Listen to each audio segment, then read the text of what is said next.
Berapa banyak kenikmatan, karunia, dan rahmat Allah Subhanahu wa ta'ala yang diberikan oleh Allah di dalam bulan suci Ramadan seperti ini. Yang hari ini kita sudah berada pada hari yang ke-11 bulan Ramadan tahun ini. Itu berarti 10 hari sudah berlalu bulan suci Ramadan ini. Sudah 10 hari Ramadan pergi meninggalkan kita dan tidak akan pernah kembali lagi. Kita hanya bisa berharap, memohon kepada Allah, mudah-mudahan ibadah puasa yang sudah kita lakukan, yang sudah kita lewati sebanyak 10 hari tersebut diterima oleh Allah dan mendapatkan keridhaan dari Allah Subhanahu wa ta'ala. Dan kita memohon juga kepada Allah agar senantiasa kita semua masih diberikan kenikmatan karunia berupa panjang umur, sehat zahir dan batin, sehingga kita masih bisa menuntaskan untuk melaksanakan puasa Ramadan sebulan penuh nantinya. Dan kita juga dimudahkan, mudah-mudahan oleh Allah untuk senantiasa meningkatkan amal ibadah kita dan kebaikan-kebaikan di dalam bulan suci Ramadan ini. Maka betapa banyaknya kebaikan dan berkahnya yang oleh Allah diberikan kepada hambanya di dalam bulan suci Ramadan saat ini. Maka daripada itu orang bahagia dan diberkahi adalah orang yang bersungguh-sungguh ketika melakukan amal soleh di dalam bulan Ramadan seperti saat ini dan berupaya sekeras mungkin, semaksimal mungkin untuk mendapatkan hembusan-hembusan rahmat Allah Subhanahu wa ta'ala yang begitu amat sangat agungnya.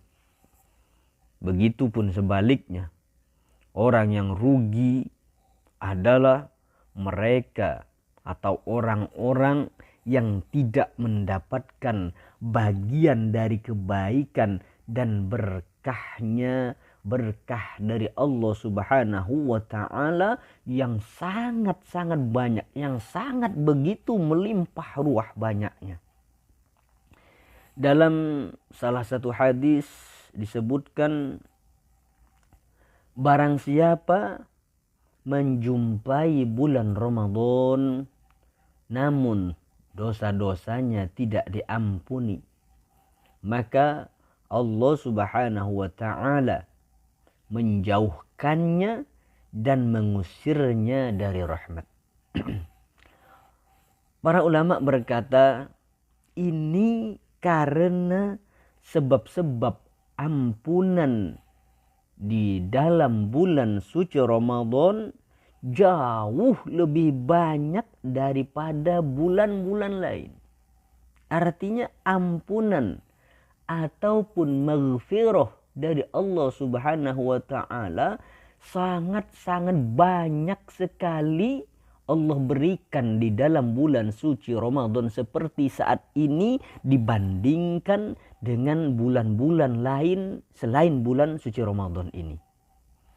Oleh karena itu, orang yang terhalang dari ampunan dosa-dosanya pada bulan suci Ramadan tidak lain disebabkan karena ia benar-benar berpaling dari Allah Subhanahu wa ta'ala dan begitu lancang terhadap Allah Subhanahu wa ta'ala sehingga ia pantas untuk dijauhkan dan diusir dari pintu Allah Subhanahu wa ta'ala.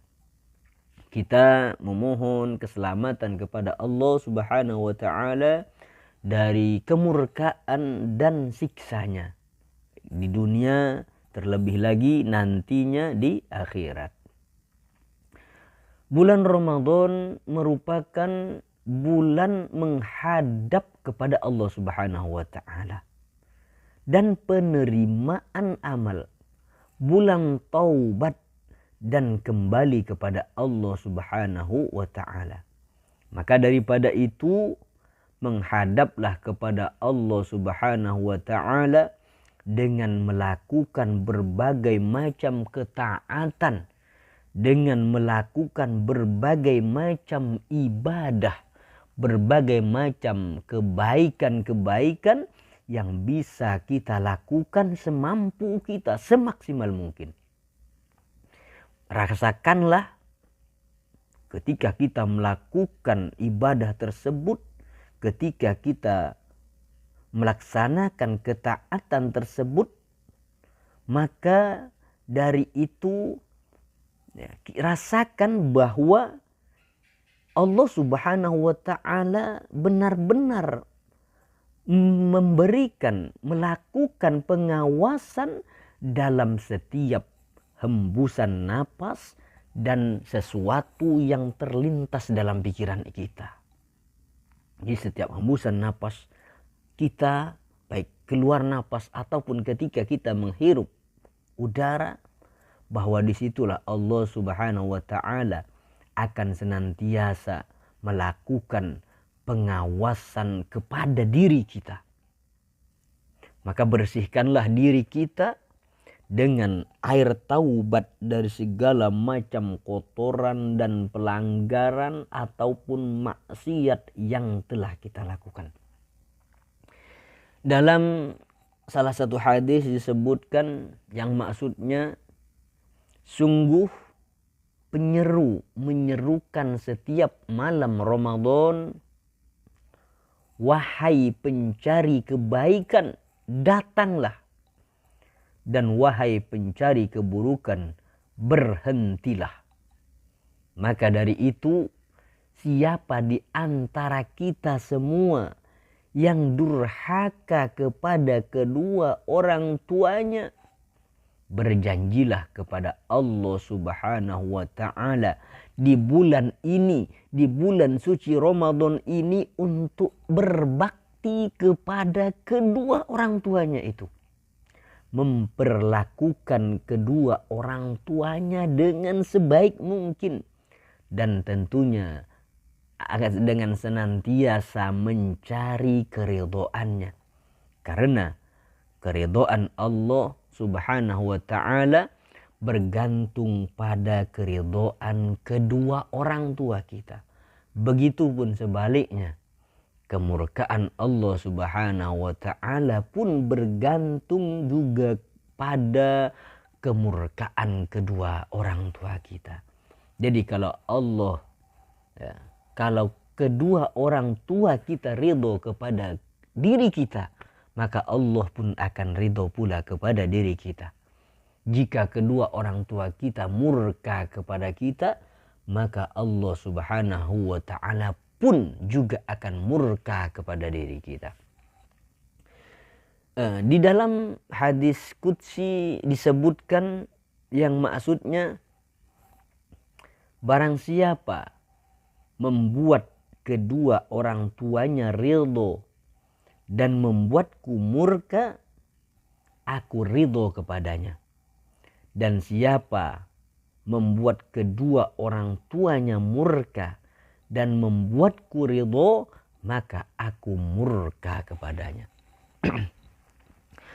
Rasulullah sallallahu alaihi wasallam bersabda di dalam salah satu hadisnya, man asbaha muti'an fi walidayhi asbaha lahu babani maftuhani minal jannati wa in kana wahidan fawahidan wa man amsa asiyan lillahi fi walidayhi asbaha lahu babani maftuhani minan nar wa in kana wahidan fawahidan qala ar-rajulu wa in zalamahu qala wa in zalamahu wa in zalamahu wa in zalamahu, yang artinya barang siapa taat kepada kedua orang tuanya karena Allah,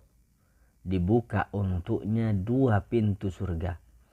Dan siapa durhaka kepada Allah karena kedua orang tuanya, dibuka untuknya 2 pintu neraka. Jika ia durhaka kepada salah satu dari kedua orang tuanya, maka dibukakan untuknya 1 pintu neraka. Seseorang bertanya, meski kedua orang tuanya berbuat zalim kepadanya, wahai Rasulullah? Beliau menjawab, meski kedua orang tuanya berbuat zalim kepadanya. Meski kedua orang tuanya berbuat zalim kepadanya. Meski kedua orang tuanya berbuat zalim kepadanya. Jadi seorang anak datang kepada Rasulullah sallallahu alaihi wasallam mengadukan perihal ayahnya karena telah mengambil harta miliknya. Nabi sallallahu alaihi wasallam kemudian memanggil orang tua atau ayah dari anak tersebut. Kemudian ayahnya datang dan rupanya ia seorang laki-laki yang sudah tua. Nabi sallallahu alaihi wasallam berkata kepadanya, "Hai kamu, anakmu mengadukanmu bahwa kamu telah mengambil harta miliknya." Maka orang tersebut, orang yang sudah tua itu berkata, "Tolong dengarkan aku dulu wahai Rasulullah.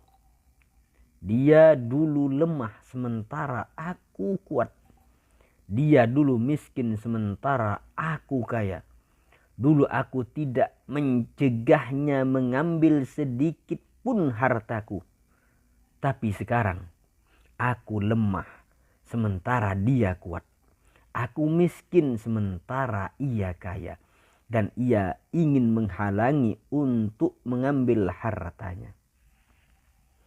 Rasulullah sallallahu alaihi wasallam menangis lalu berkata, "Demi zat yang jiwaku berada di tangannya, tidaklah pohon ataupun batu mendengar kata-kata ini melainkan pasti menangis." Setelah itu beliau berkata kepada anaknya, anak si orang tua tersebut, "Engkau dan hartamu adalah milik ayahmu. Kamu dan hartamu adalah milik ayahmu."